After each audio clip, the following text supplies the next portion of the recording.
Picture this: it's 3 in the morning, the silence in the room grows unbearably loud, and the only light comes from your phone screen. Your finger hovering over the unlock button, your heart beating in a ragged, painful rhythm, and only one name pulsates in your head, the name of the man who an hour ago destroyed your dignity with one cold word. You know every message is poison, you feel your confidence turn to ashes with each encounter, but some dark part of you demands another dose of this pain. Why are you here? Why does your mind, so logical and sharp in everything concerning work or survival, suddenly turn into an obedient slave when it comes to a relationship that breaks you? We're used to calling it love, karmic connection, or irresistible passion, but it's time to take off the masks and see the secret of attraction for what it truly is. This isn't romance, it's not fate, or even your weakness, it's the complex, cruel, and perfectly tuned work of your brain, which has confused survival with self-destruction. Create a sense of urgency in your mind right now. Everything you've been told about healthy attraction, about soulmates being complementary, is a sweet lie that's blinding you to reality. Your mind is tricking you into believing that if you fix this relationship, you'll finally become whole. But the truth is that you're drawn to those who break you not despite the pain, but precisely because of it, because your internal chemical factory has long been running on cortisol and adrenaline.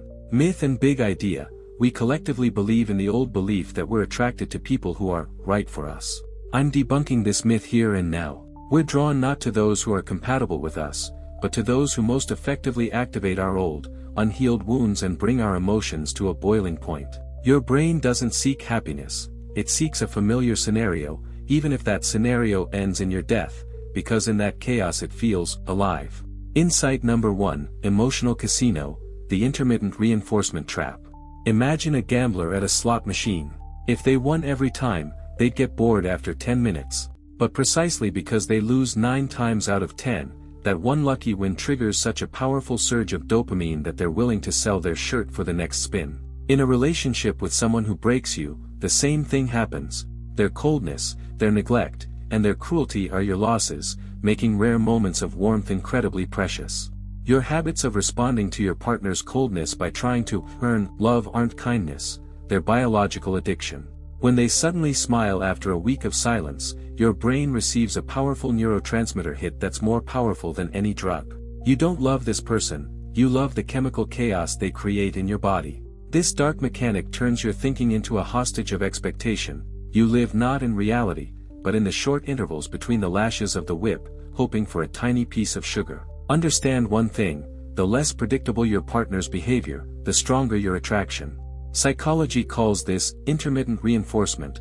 It's the most effective way to train animals, and, unfortunately, the most effective way to destroy human personality. You become Pavlov's dog, waiting for the bell, knowing it will be followed by either an electric shock or a piece of meat, and this uncertainty forces your mind to work at full capacity, trying to anticipate the tormentor's next move. Your communication turns into endless analysis. What did that message mean? Why did he look at you like that? What did I do wrong? You spend 90% of your mental resources solving other people's riddles instead of building your own life. Your brain fixates on the object that causes pain, because in nature, anything threatening demands maximum attention. You confuse this hyper-focused attention with passion, when in fact, it's simply a survival instinct gone wrong. Insight number 2, the habit of scarcity, childhood's shadow echo. Let's look deeper into your mind. Why do you find safe and calm love boring? Why does a good, reliable person evoke only a polite yawn, while a cold, manipulative person makes your eyes sparkle? The answer lies in your earliest habits. If love was scarce in your childhood, if you had to beg for it, earn it, or wait for a parent to overcome their depression or anger, your brain has learned, love is a struggle. Love is when it hurts. Your thinking has formed a neural connection between suffering and intimacy. Now, when you meet someone who treats you with respect, your inner child whispers, "There's no spark. This isn't it. This is too easy." But as soon as someone appears who recreates that same atmosphere of inaccessibility and emotional hunger, your mind screams, "This is it. Finally, something real." You're not looking for a partner, you're looking for an opportunity to replay your past and finally win the game you once lost. This desire to fix the past is one of the most dangerous traps of human psychology. You subconsciously choose someone who shares the same negative traits as your significant other, hoping that this time you can be good enough, right enough, or valuable enough for them to change. You want to heal from the one who hurts you, but it's like trying to drink the ocean to quench your thirst. You'll only destroy your body faster. Your emotions at this moment are not an indicator of the depth of your feelings, but an echo of an old trauma. When you are broken, your brain regresses to the state of a small child, desperately clinging to a departing figure because its survival depends on them. Your adult confidence evaporates, giving way to a primal fear of abandonment.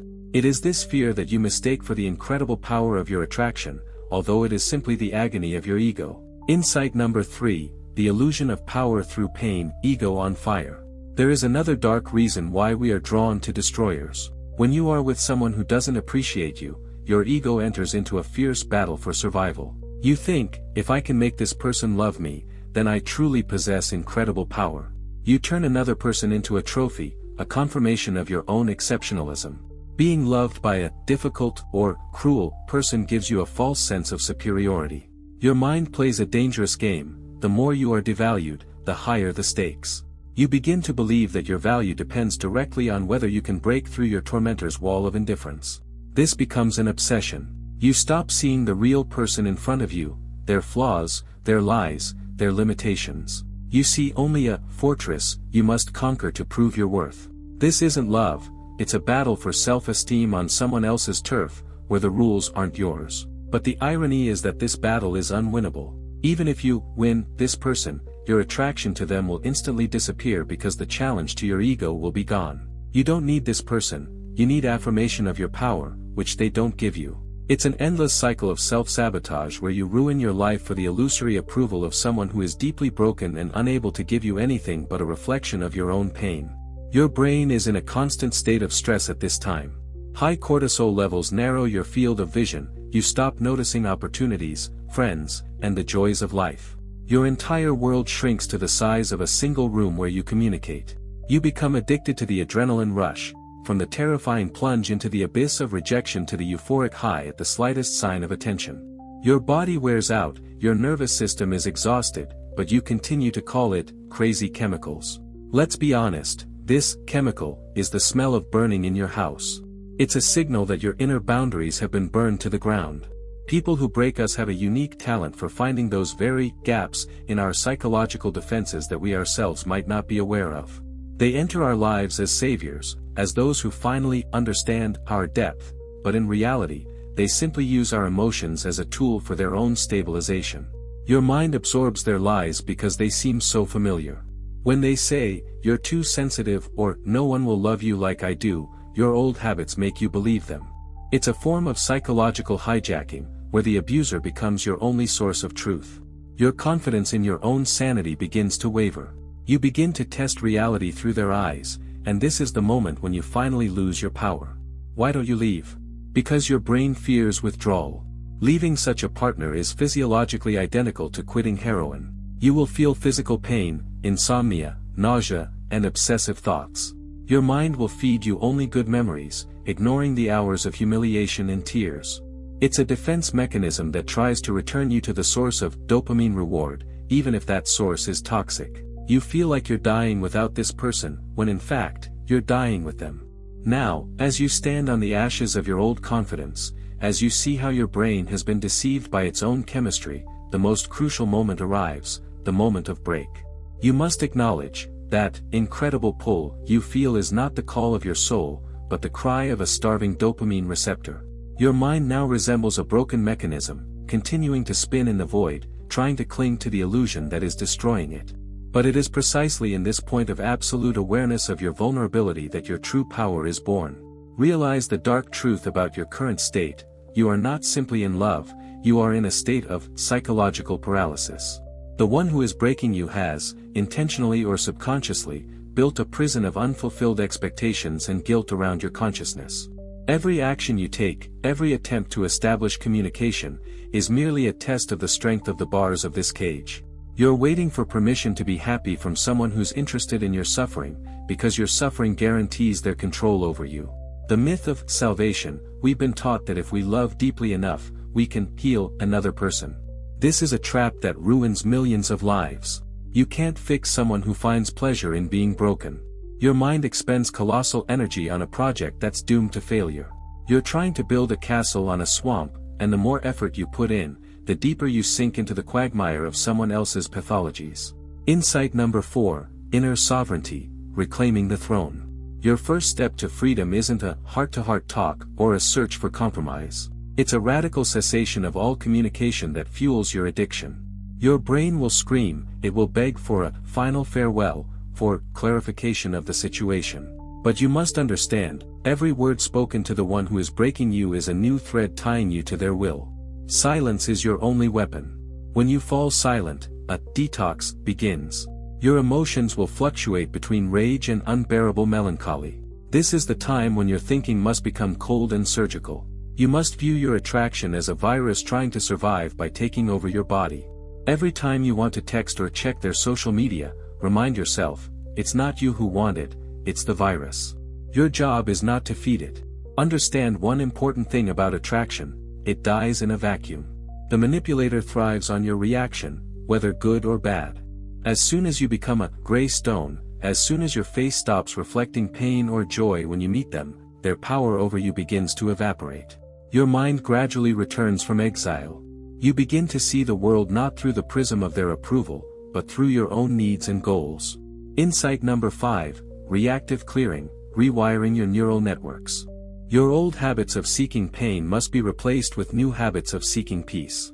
It sounds simple, but to your brain, accustomed to adrenaline rushes, peace will seem like boredom or even depression. You must retrain your receptors. Start seeking pleasure in things that aren't associated with drama, physical activity, silence, creativity. You are rebuilding your confidence brick by brick, from small victories over your impulses. Your psychology is now being restored. You are beginning to notice people you previously ignored, calm, reliable, predictable. They used to seem uninteresting to you, but now you see their stability as the highest form of power. Your mind begins to value safety more than intensity. That's the sign of healing, when you choose the one who gives you peace, not the one who steals your sleep. The dark side of this process is that you will never be the same. You will bear the scars of this relationship, but these scars are your armor. You now have X-ray vision for manipulation. You see red flags where others see romance. Your thinking has become more cynical, but it has also become resilient. You are no longer a victim, you are a veteran of psychological warfare who knows the value of confidence. Let's talk about attraction in the future. Now that you know the secret, you understand, being drawn to those who break us is a signal that there is a void within us that we are trying to fill with the chaos of others. Your task is to fill this void with your own power. When you become self-sufficient, when your inner value does not depend on the opinions of others, you stop attracting destroyers. They simply don't find the hook in you to cling to. Your relationship with yourself is the foundation of everything. If you allow yourself to be broken, you're broadcasting to the world, it's okay to do this to me. But when you establish firm boundaries, when your communication is based on mutual respect and nothing less, the world begins to adapt to your rules. Your brain adapts to a new standard. Intimacy is when I'm supported, not when I'm destroyed. Look at your past mistakes not with shame, but with the cool curiosity of a researcher. You had to go through that destruction to see what you're truly made of. Your mind has been through fire and become steel. Every tear shed over the phone at 3 a.m. is now converted into fuel for your growth. You no longer fear loneliness, because loneliness is freedom from other people's projections and lies. Realize the truth, the one who broke you actually did you a favor. He showed you where you were weak. He exposed your addictions and your childhood fears.